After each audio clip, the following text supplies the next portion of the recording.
जी भाई साहब।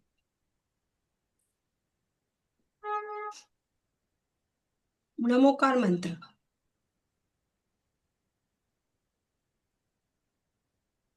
सुनील भाई साहब सुनाइए। आप आपको अच्छा मैंने पिन किया, आप बोलिए। अच्छा अच्छा, ओके ओके ओके।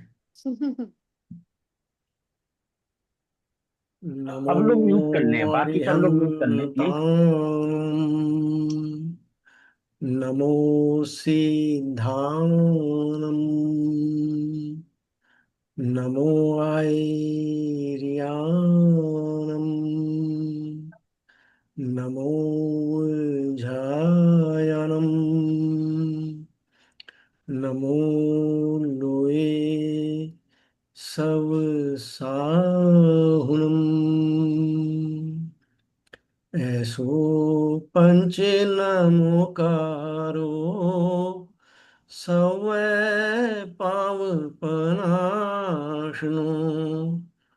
मंगलानंच सवै सिंह परमं हवै मंगलम। बोलो बहुत देवादिदेव आदिनाथ भगवान की जय। बहुत सुंदर। डॉक्टर साहब के से सुनते हैं, श्री मुख से उनके काव्य नंबर 8। 8 तारीख भी 8 है और काव्य भी हम 8 पढ़ लिए। बहुत सुंदर। चलिए, सब ध्यान से सुनेंगे और वाचन सीखेंगे। म्यूट कर लीजिएगा सुधा जी आप। थैंक यू जी। I am audible? Yeah yeah okay. बोले आदिनाथ भगवान की जय। जय आचार्य मान तुम स्वामी महामुनिराज की जय। जय भक्तामर स्तोत्र की जय। जय। मत्वेत नाथ तव संस्तवनम मयेद मारभ्यते तनुधयापि तव प्रभावा चेत हरेष्यति सतां नलिनीदलेषु मुक्ता फलद्युतिमुपैत ननून् बिन्दु मैं मतिहीन दीन प्रभु तेरे सुरु करो स्तुति अभिराम प्रभु प्रभाव ही चित्त हरेगा संतों का निश्चय से मान जैसे कमल पत्र पर जलकर मोती जैसे आभावान दिखते हैं फिर छिपते हैं असली मोती में है भगवान। ओम ह्रीं अहम नमो पादानुसारिणम ध्रोम ध्रोम नमः। डॉक्टर साहब, एक बारी संस्कृत का जो वाचन आपने किया है, बहुत सुंदर वाचन किया है। सिंगल सिंगल शब्द में अगर आप थोड़ा बहुत बता देंगे तो सभी को फायदा होगा। Thank you.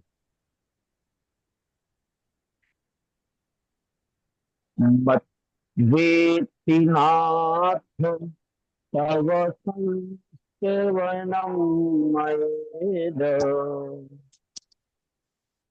आरभ्यते तनुधयाति भावा चेतो हरिष्यति सतां दलेषु मुक्ता फलश्रुतिमुपैत ननून् बिन्दुः। बहुत सुंदर।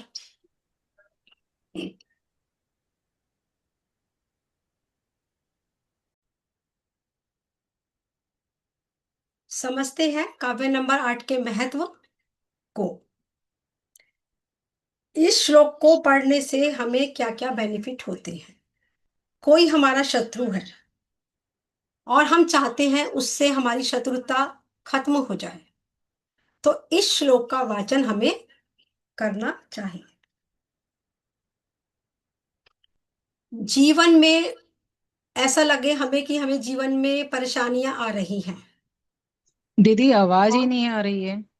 आवाज आ रही है प्रीति जी? आवाज नहीं आ रही है पारुल जी? आ रही है, आ रही है ना। प्रीति जी एक बार आप प्रीति जी एक बार एग्जिट, मीटिंग बंद करके ना फिर से ऑन कर लीजिए, आवाज आ जाएगी। एक बार आप एग्जिट करिएगा, दोबारा एंटर करिए।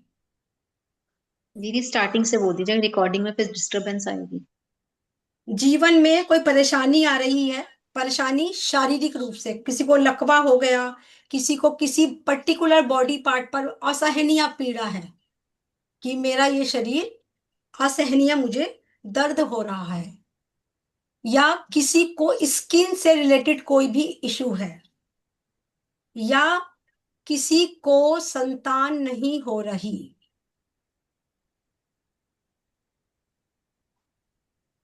तो हमें क्या करना है? हमें काव्य नंबर 8 का वाचन करना है। या कोई किसी का बच्चा, किसी का पति या किसी की पत्नी बुरी संगत में पड़ गए हैं, तो भी हमें इस काव्य से उसे ठीक कर सकते हैं और उसको सही रास्ते पर ला सकते हैं। अब करना क्या है, हम इसे उपाय के थ्रू समझेंगे। करना क्या है, यदि कोई बहुत बुरी स्थिति हमारे साथ हो जाती है कि कोई शत्रु ऐसा हो गया कि मरने और मारने की स्थिति आ गई, या बहुत सारे लोगों को ऑफिस में या फैमिली में टांग खिंचाई करने की आदत होती है कि आप ग्रुप में बैठे हो और वो उसने आपको पर्टिकुलर टारगेट किया और टांग खिंचाई करनी शुरू कर दी, कि उसी को ही टारगेट करके उसी पे ही कोई ना कोई वो कमेंट करता है। हर परिवार में कोई ना कोई सदस्य या कोई ना कोई ऐसे लोग हमें मिल ही जाते हैं जिनको टांग खिंचाई करने की आदत होती है। तो कोई ऐसा व्यक्ति जिससे आप बहुत परेशान है कि जब भी आप वो आपके सामने आता है या आप उसके सामने जाते हो, वो आपकी टांग खिंचाई करने लगता है, तब हमें क्या करना है? हमें इस रेमेडी को करना है।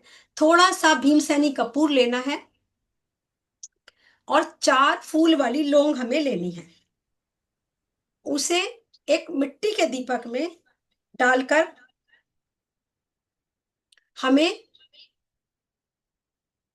108 बार ओम श्री आदिनाथाय नमः, ओम श्री आदिनाथाय नमः, ओम श्री आदिनाथाय नमः का जाप करना है और उसको जला देना है।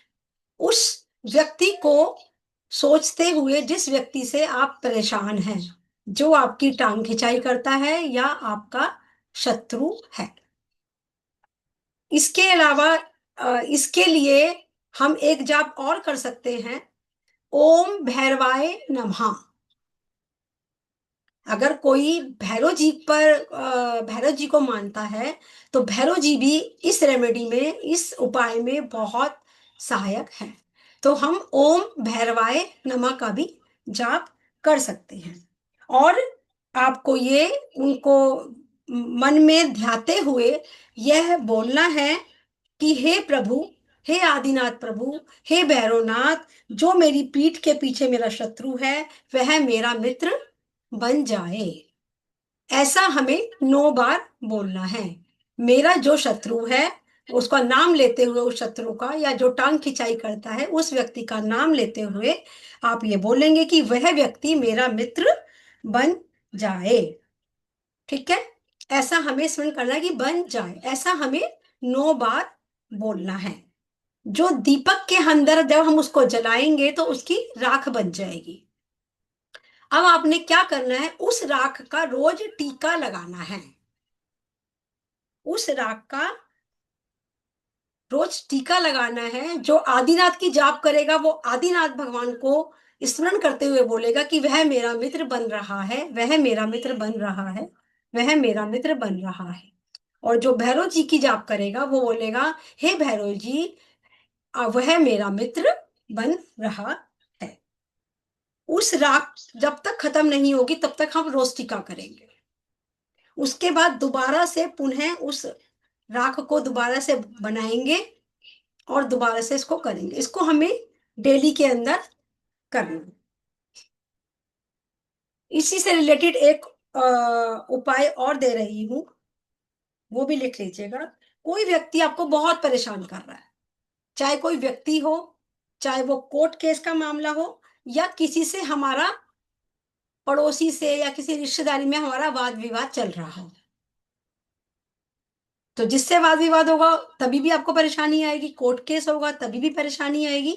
कोई ऐसी परेशानी वाद विवाद वाली, शत्रु वाली या कोर्ट केस वाली आपके साथ हो रही है, तो आपको क्या करना है, शुक्ल पक्ष में एक पंचमी आती है तिथि, और कृष्ण पक्ष में भी एक तिथि आती है पंचमी। पंचमी को आपको एक दीपक जलाना है,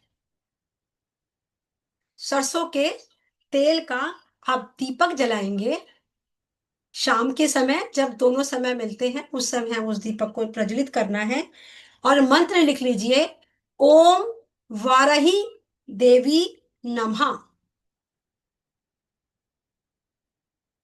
अगर हिंदी में कोई टाइप कर सकता है तो लिखकर सेंड कर दीजिएगा, अदरवाइज मैं क्लास में बाद में डाल दूंगी। ओम वाराही, वाराही, वारिही, वारिही, रा के ऊपर छोटी ई की मात्रा आएगी और हा पे बड़े ई की आएगी, वारिही। ओम वारिही देवी नमः। इसका हमें मंत्र का उच्चारण करना है 12 बार, ना कम ना ज्यादा, 12 बार उच्चारण करेंगे और उस दीपक को प्रज्वलित कर देंगे।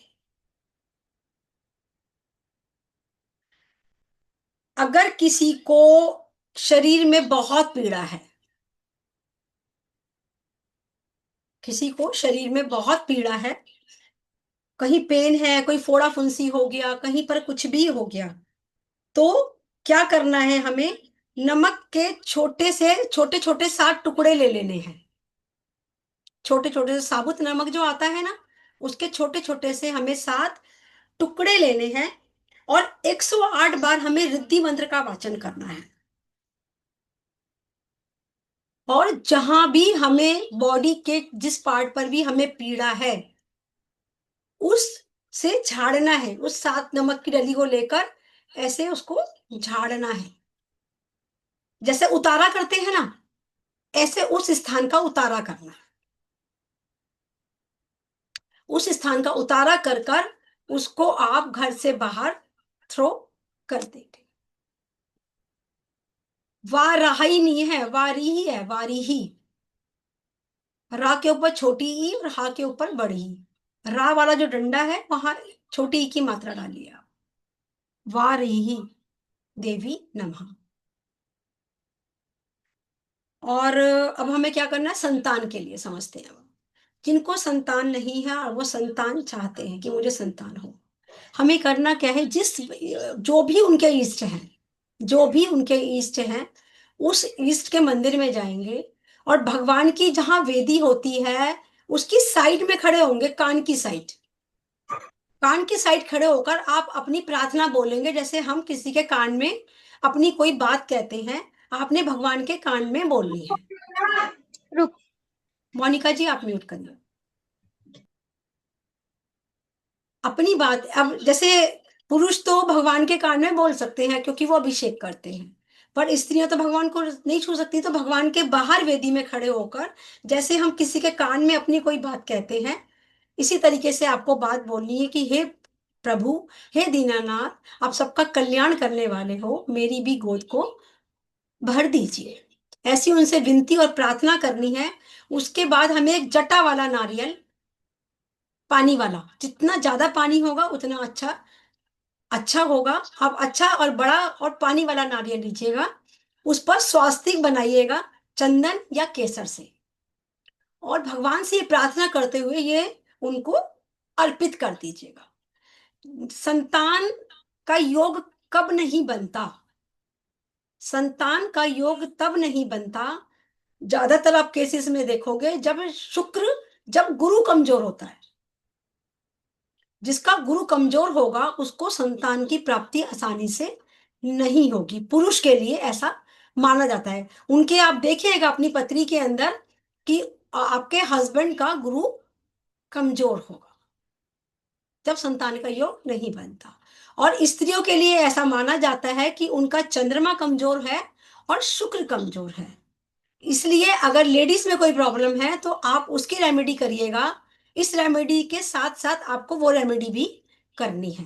वो आपको अपनी पत्री में देखना है कि पुरुष का गुरु कमजोर है या आपका शुक्र या चंद्रमा कमजोर है, तो उसके हिसाब से आपको रेमेडी दी जाएगी। और ये किस दिन से शुरू करना है ये भी आपकी पत्री डिसाइड करेगी कि किस दिन से आपने शुरू करना है। ये सबके लिए एक जैसा नहीं होगा। पहले आप अपने हस्बैंड की पत्री को देखिए, फिर अपनी पत्री को देखिए, उसके बाद आप मेरे से मैसेज कर सकते हैं, मैं आपको बता दूंगी ये रेमेडी आपको किस दिन से शुरू करनी है। क्योंकि ये डिपेंड करता है कि आपका गुरु कमजोर है या चंद्रमा कमजोर है या शुक्र कमजोर है। अपने हर व्यक्ति की अलग अलग इसकी रेमेडी सबकी सेम है। वार हमें डिसाइड करना पड़ेगा कि किस वार से आप ये रेमेडी करनी है। जो भी वार मैं आपको बताऊंगी, आपको 9 वार, वो सपोज मैंने मंगल बताया आपको, तो 9 मंगलवार आपको ये रेमेडी करनी है। मैंने शुक्र बताया या शनि बताया, तो 9 शुक्रवार या 9 शनिवार आपने ये रेमेडी करनी है। हर बार आप श्रीफल लेकर जाएंगे, हर बार आप श्री जी के कानों में अपनी प्रार्थना बोलेंगे और उस श्रीफल को स्वास्तिक बनाकर अर्पित करेंगे। और जिसका जैसा भी जो भी ग्रह कमजोर होगा उसके हिसाब से जो रेमेडी देंगे और कुछ वैदिक स्विच वर्ड मैं बताऊंगी, उसके अकॉर्डिंग आप अगर काम करोगे तो आपका काम ईश्वर ने चाहा तो बहुत जल्दी हो जाएगा।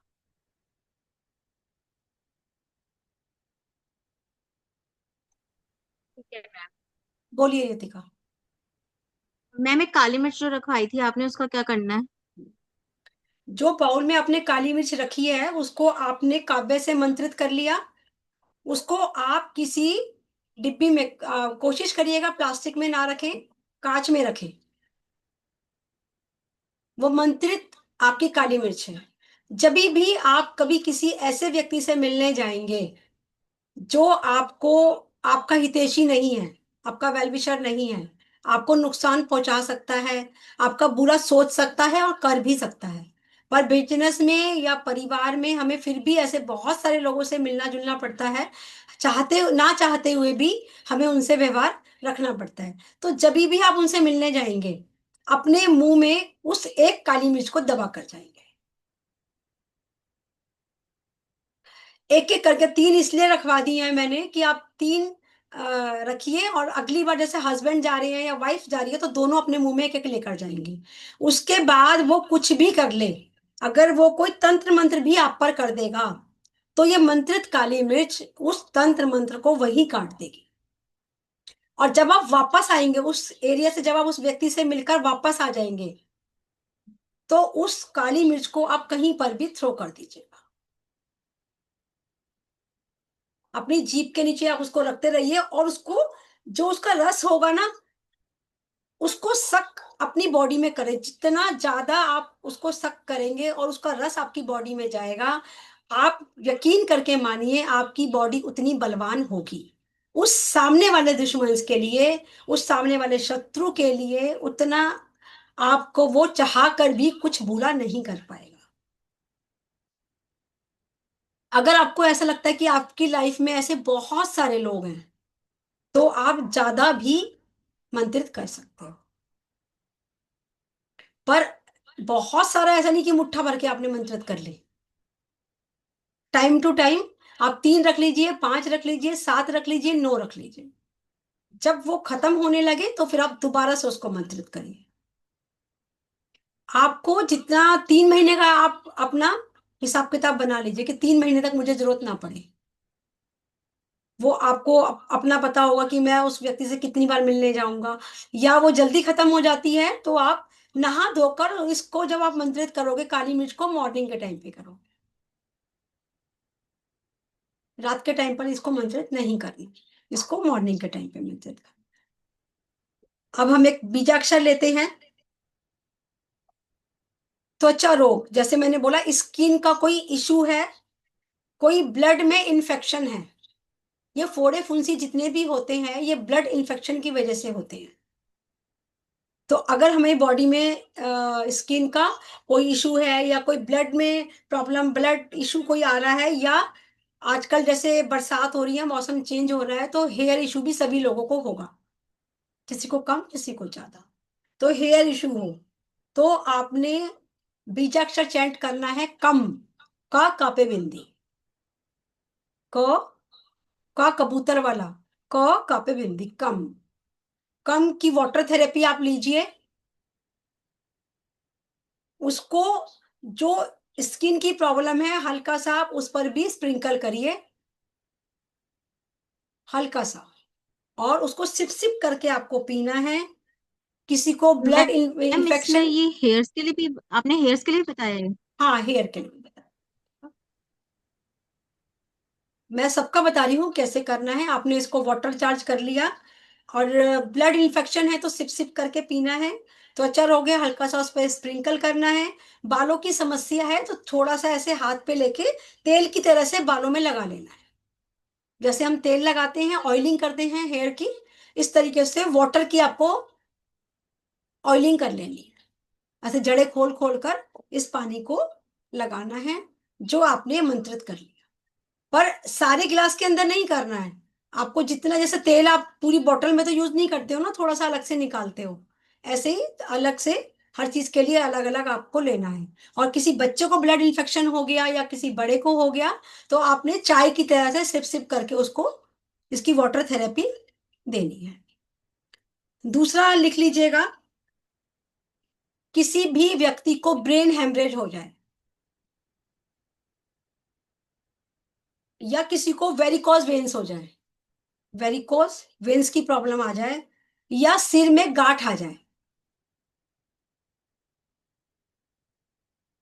ये पारुल जी ने लिया है अभी, सिर में गांठ पड़ जाए किसी के, तो हमें बोलना है ये क्षत्रिय वाला है ना, श्राम, क्षत्रिय लिखते हैं ना, क्षत्रिय, श्राम, हिंदी में लिख दीजिए अगर कोई लिख सकते हैं तो। इसकी वाटर थेरेपी हमें 48 डेज तक देनी है। पहले आप टेस्ट करवाएंगे, 48 डेज तक आप इसकी वाटर थेरेपी देंगे। 8 नंबर श्लोक, 8 बार श्लोक का वाचन, और 108 बार मंत्र और रिद्धि, सॉरी 108 बार रिद्धि मंत्र, और 8 बार आप इस श्लोक का वाचन करेंगे। यदि आप इसको पर्टिकुलर किसी बीमारी के लिए दे रहे हो, जैसे किसी को ब्रेन हेमरेज हो गया या सिर में गांठें आ गई और उसका इलाज आप कर रहे हो, तो आपको क्या करना है, आप कोशिश करिएगा सवेरे मॉर्निंग में 8 बजे और रात को 8 बजे आप यदि उसको वाटर थेरेपी देते हैं तो उसका विशेष लाभ उस व्यक्ति को पहुंचेगा। अभी लास्ट टाइम मैंने एक रेमेडी दी थी, कोई भी रेमेडी आपको फ्री में नहीं देनी, आप उसका चार्ज लीजिए। और किस चीज की मैंने दी थी, मैं तो खुद ही भूल गई किस चीज की दी थी मैंने। वशीकरण की मैंने दी थी ना। हाँ जी दीदी मैम। वशीकरण की भी ले चुके हैं। हाँ, तो किसी को भी बताना है तो क्या करना है, कितने दीदी आपने पैसे लोगे? रेमेडी बता दी तो ऑफ कर दीजिएगा रिकॉर्ड।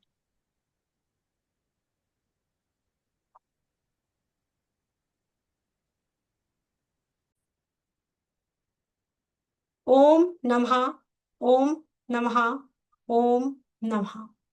हंस के मुस्कुरा के सभी बोलेंगे, जय जय जिनेंद्र। जिनेन्द्र। जय जिनेन्द्र। जय धन्यवाद जिनेन्द्र। सभी को, बहुत बहुत धन्यवाद। जय जय जिनेन्द्र जिनेंद्र। सभी को। जय जिनेन्द्र, जय जिनेन्द्र। जय धन्यवाद दीदी। जिनेन्द्र।